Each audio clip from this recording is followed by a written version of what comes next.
어느 날 한 버스가 많은 손님을 싣고 경사진 곳을 내려오고 있었습니다. 그런데 갑자기 브레이크가 파열되는 바람에 버스가 멈추지 않고 내리막길을 막 달려내려갑니다. 그런데 더 큰 문제는 좌우가 떨어지면 죽을 수밖에 없는 낭떠러지라는 것입니다. 큰일 났습니다. 그런데 저만큼 오르막길이 나타났습니다. 이제 차가 멈출 수가 있는 것입니다.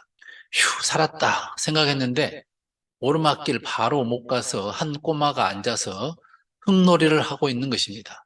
차는 멈출 수 없고 그렇다고 꼬마를 피하자니 낭떠러지에 떨어져 다 죽게 생겼고 그냥 지나가자니 꼬마가 죽게 생겼습니다. 손님들은 살려달라고 아우성을 칩니다. 그리고 버스는 순식간에 꼬마를 치고 달려가더니 오르막길에서 멈추었습니다. 꼬마는 그 자리에서 죽고 손님들은 휴 살았다 한숨을 내쉬더니 그때서야 꼬마가 눈에 보였습니다. 그리고 손님들은 수군거립니다. 아무리 그렇다고 꼬마를 치어 죽게 하다니 운전기사가 너무했다는 것입니다. 당신은 나쁜 사람이다. 차라리 어른인 우리가 죽는 게 낫지 어떻게 어린 꼬마를 치어 죽게 할 수 있느냐는 것입니다. 그런데 기사는 말이 없었습니다. 그리고 차에서 내리더니 죽은 꼬마에게 달려가 말없이 눈물만 흘리고 있었습니다. 그때 한 사람이 소리쳤습니다. 저 기사의 아들이다. 사람들은 깜짝 놀랐습니다. 저 기사가 우리를 살리려고 자기 아들을 죽게 했구나. 사람들은 함께 눈물을 흘렸습니다. 이 이야기는 남의 이야기가 아닙니다. 하나님께서는 지옥으로 치닫고 있는 우리를 살리려고 자기 아들을 희생시키셨습니다. 그것도 가장 잔인하게 사람을 죽이는 십자가의 죽음을 예수님께 지으셨습니다. 예수님께서도 친히 그 짐을 감당하시겠다고 말씀하고 계십니다. 오늘 본문 말씀은 예수님께서 고난당하시는 모습을 잘 나타내주고 있는 내용입니다. 예수님께서는 겟세마네 동산에서 종교 지도자들의 사주를 받은 병사들에게 잡히시고 끌려가셨습니다. 그리고 대제사장 가야바에게 신문을 당하시고 다시 로마 총독 빌라도 앞에서 신문을 받으신 후 십자가에 못 박게 내어줌으로 온갖 고난을 당하십니다. 로마 병사들은 예수님을 이리저리 끌고 다니면서 조롱합니다. 예수님의 옷을 벗긴 후에 내가 유대인의 왕이라면 왕의 옷을 입어야지 하면서 홍포를 입히고 조롱합니다. 내가 왕이라면 왕관도 써야지 하면서 가시로 만든 면류관을 예수님의 머리에 눌러 씌웁니다. 예수님의 머리에는 피가 흘러내립니다. 다시 내가 왕이라면 왕의 호를 들어야지 하면서 그 오른손에 갈대를 들리고 그 앞에서 무릎을 꿇고 희롱하며 유대인의 왕이여 평안할지어다 하면서 침을 뱉고 갈대를 빼앗아 그의 머리를 치고 요한복음에 보면 손바닥으로 예수님의 뺨을 치기까지 하고 채찍으로 사정없이 내리칩니다. 그리고 병사들에게 내어주고 십자가를 지우게 하면서 골고다로 끌고 가서 십자가에 못 박아 세우고 다시 조롱합니다. 내가 하나님의 아들이라면 그 십자가에서 뛰어내려 보아라. 너 자신도 못 구하면서 누구를 구할 수 있다고 떠들고 다니느냐? 그러나 예수님은 그대로 당하고만 계십니다. 만왕의 왕, 만주의 주 예수님께서 이런 수치와 모욕을 당하고 계신 것입니다. 그가 능력이 없어 이렇게 당하고 있었습니까? 아닙니다. 그는 천군 천사를 동원하여 말씀 한마디로 그들을 쓸어버릴 수 있는 우주의 왕이십니다. 그가 자신의 죄 때문에 이런 고난을 당하셨습니까? 아닙니다. 그는 이런 벌을 받을 아무런 잘못이 없는 분입니다. 죄도 없고 그냥 당하고 있을 만큼 연약하지도 않으신 분이 왜 이런 고난을 당하고 계십니까? 베스도는 예수님의 죄 없음을 알고 예수님을 살려주고 싶어서 몇 번이고 불법으로 고소한 자들 앞에서 변명할 기회를 주었습니다. 그러나 예수님은 침묵하십니다.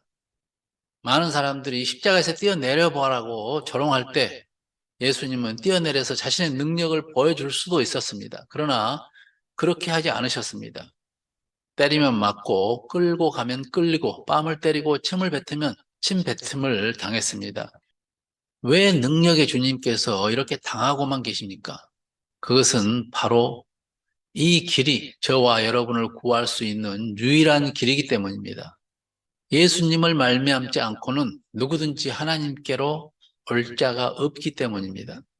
베드로전서 2장 24절에 보면은 친히 나무에 달려 그 몸으로 우리의 죄를 담당하셨으니 이는 우리로 죄에 대하여 죽고 의에 대하여 살게 하려 하심이니라 말씀하십니다. 바로 예수님만이 우리의 죄를 대신 지고 우리 대신 심판을 받아 우리를 의인으로 만들어 하나님의 자녀로 삼으실 수 있기 때문입니다. 이것이 하나님께서 우리를 구원하시는 방법이요 유일한 길이기 때문입니다. 만약 다른 방법이 있었다면 예수님께서 굳이 이 길을 가지 않으셨을 것입니다. 예수님도 이 길이 너무 고통스럽고 힘든 길이기 때문에 피하고 싶었습니다. 십자가의 고통은 보통 사형 제도인 교수형이나 총살형하고는 비교할 수 없는 잔인한 것입니다. 손과 발에 못을 박고 죽을 때까지 오랜 시간을 기다려야 하기에 그만큼 고통스럽습니다. 살이 찢어지고 신경이 찢어지고 피가 흐르면서 목이 마르고 죽고 싶지만 죽어지지도 않고 이런 고통을 계속 당해야 하는 것입니다. 이것이 바로 지옥의 고통입니다. 너무 고통스러워서 죽고 싶어도 죽을 수 없는 곳, 이 지옥의 고통을 면해주기 위해 예수님께서 이런 고통을 친히 당하신 것입니다. 예수님께서는 이 고통이 얼마나 큰지를 잘 아시기 때문에 피하고 다른 방법으로 우리를 구할 수 있으면 그렇게 하고 싶었습니다. 아버지, 할 수만 있다면 이 잔을 내게서 옮겨 주시옵소서. 만약 다른 길이 있다면 그렇게 해 주십시오. 그러나 다른 길이 없었습니다. 그러기에 예수님은 내 뜻대로 마옵시고 아버지의 뜻대로 하옵소서 이렇게 기도하시고 그 길을 가기로 작정하신 것입니다. 자신의 생명보다도 우리를 더욱 사랑하셨기 때문입니다. 그러기에 예수님은 어떠한 모욕도 다 참으시고 그 길을 묵묵히 가신 것입니다. 이미 가시기로 작정한 길이기 때문입니다. 그렇지만 그 고통이 너무 컸습니다. 잠시 동안이지만 하나님으로부터 버림을 받은 것입니다. 나의 하나님, 어찌하여 나를 버리시나이까? 이런 예수님의 외침에도 하나님은 침묵하셨습니다. 능력의 하나님께서 왜 침묵하셨을까요? 자식의 고통을 지켜보는 부모의 마음이 얼마나 아픈지 여러분은 아실 것입니다. 대신 아프고 싶은 것이 부모의 마음입니다. 그 마음은 더욱 찢어집니다. 그러나 하나님은 침묵하셨습니다. 아니, 예수님이 십자가에 돌아가실 때 온 세상이 캄캄해지고 땅에 지진이 일어났습니다. 이것은 차마 볼 수 없어서 온 세상을 캄캄하게 하셨는지도 모릅니다. 그 지진은 하나님의 고통의 표현이었을 것입니다. 예수님의 고통은 하나님의 고통이셨습니다. 그러나 하나님은 이 모든 고통을 견디었습니다. 죽음으로 이 모든 것을 다 이룰 때까지. 이것이 하나님의 우리에게 대한 사랑입니다. 이렇게 예수님은 우리를 사랑하시고 우리를 감동하게 하시고 우리를 구원하셨습니다. 이렇게 우리의 구원을 완성하셨기에 사도행전 4장 12절에서 다른 이로서는 구원을 얻을 수 없나니 천하 인간의 구원을 얻을 만한 다른 이름을 우리에게 주신 일이 없다고 말씀하십니다. 따라서 여러분의 구원은 다른 데 있지 않습니다. 여러분이 아무리 선을 행한다 할지라도 구원을 받을 수 없습니다. 인간의 노력으로는 하나님이 원하시는 수준의 선을 행할 수 없기 때문입니다. 어떤 고행도, 어떤 수도도 여러분을 구원시킬 수 없는 것은 죄의 싹슨 사망이기 때문입니다. 그 사망을 주님이 당하신 것입니다. 그것도 가장 흉악한 죄인이 죽는 십자가에서 죽으셨습니다. 그 십자가는 저와 여러분이 져야 할 십자가였습니다. 저와 여러분의 죄의 대가로 저와 여러분이 하나님 앞에서 받아야 할 심판이었습니다. 예수님께서 우리의 심판을 대신 받아버리신 것입니다. 이것은 아주 중요한 의미를 갖습니다. 이것은 우리가 다시 심판을 받지 않아도 된다는 의미입니다. 모든 인간은 누구나 하나님의 심판대 앞에 서야 합니다. 히브리서 9장 27절에 보면은 한 번 죽는 것은 사람에게 정하신 것이요 그 이후에는 심판이 있으리니 말씀합니다. 그때는 바다도 여러분을 내어주고 음부도 여러분을 하나님의 심판대 앞에 세울 것이라고 계시록에서 말씀하고 있습니다. 따라서 모든 인간은 하나님의 심판대 앞에 서야 하는데 인간은 하나님의 심판을 받으면 죄의 대가로 영원한 죽음인 지옥의 형벌을 받을 수밖에 없습니다. 따라서 여러분이 하나님 나라에 갈 수 있는 것은 죄가 없어서가 아닙니다. 여러분이 받아야 할 심판을 예수님이 대신 받아버렸기 때문에 그 심판을 건너뛰고 우리는 천국에 가는 것입니다. 예수님께서 십자가에서 달려 돌아가실 때 좌우편에 강도가 함께 못 박혔습니다. 한 강도가 예수님을 조롱하며 이야기합니다. 너가 하나님의 아들이라면서 너 자신도 구원하지 못하느냐? 너가 하나님의 아들이라면 한번 우리를 구원해봐라. 그는 조롱하면서 예수님을 믿지 않았습니다. 그러나 반대편 강도는 말합니다.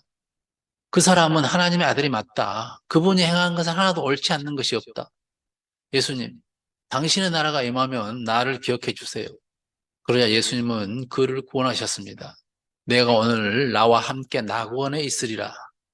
그 강도는 온갖 나쁜 죄를 다 짓고 십자가에 못 박혔지만 죽기 직전에 예수님을 구주로 믿음으로 받아들임으로 구원을 받은 것입니다. 누구든지 주의 이름을 부르는 자는 구원을 얻습니다. 바로 예수님께서는 이것을 이루시기 위해서 온갖 모욕과 수치와 고난을 견디고 묵묵히 십자가를 지신 것입니다. 네, 금주는 고난주간입니다. 예수님께서 우리를 살리기 위해서, 영생을 주시기 위해서, 하나님의 자녀 삼으시기 위해서 십자가의 고난을 당한 주일입니다. 많은 사람들이 주님의 고난을 묵상하면서 예수님의 고난에 동참하고자 직접 이스라엘 현지에 가가지고 십자가를 지고 골고다 언덕을 오르기도 하고 헌혈을 해서 자신의 피를 나누기도 하고 금식을 하기도 해서 가난한 자들을 돕기도 합니다. 우리도 이 뜻깊은 고난 주간에 주님의 고난의 의미를 바로 알고 주님의 십자가와 나와의 관계를 바로 정립해서 예수님께서 우리를 위해 십자가를 지신 것이 바로 우리 각자에게 그대로 적용되어서 우리 모두가 구원받는 구원의 은혜를 누리는 한 주간이 되시기를 바랍니다. 다음 시간에 또 뵙겠습니다. 샬롬.